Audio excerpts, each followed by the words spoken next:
পুরনো ঐতিহ্য আর কৃষ্টিকে ধরে রাখতেই নতুন বাংলাদেশে কাজ চলছে বলে জানিয়েছেন মৎস্য ও প্রাণী সম্পদ উপদেষ্টা ফরিদা আক্তার। শিল্পকলা একাডেমির 2 দিনের বাংলার উৎসব 1432 চৈত্র সংক্রান্তি ও বৈশাখ উদযাপন উদ্বোধন করে কথা বলেন তিনি। অনুষ্ঠানে বিশেষ অতিথি হিসেবে উপস্থিত ছিলেন কবি ও রাষ্ট্রচিন্তক ফরহাদ মজহার। উদ্বোধনী অনুষ্ঠানে বিভিন্ন সাংস্কৃতিক পরিবেশনায় ছিল বাউল গান ও ঐতিহ্যবাহী বাংলা গান।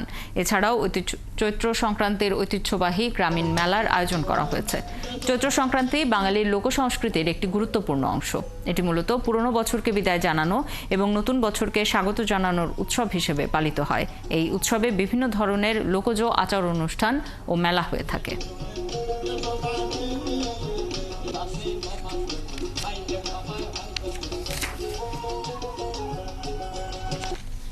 জুলাই অভ্যুত্থানের পরে আমরা যে নতুন বাংলাদেশ পেয়েছি সেটাতে যেন শুধু বিল্ডিং আর গাড়ি করাটাই উন্নয়নের মূল সংজ্ঞা না হয়, আমরা যেন আমাদের প্রাণ প্রকৃতিকে রক্ষা করতে পারি।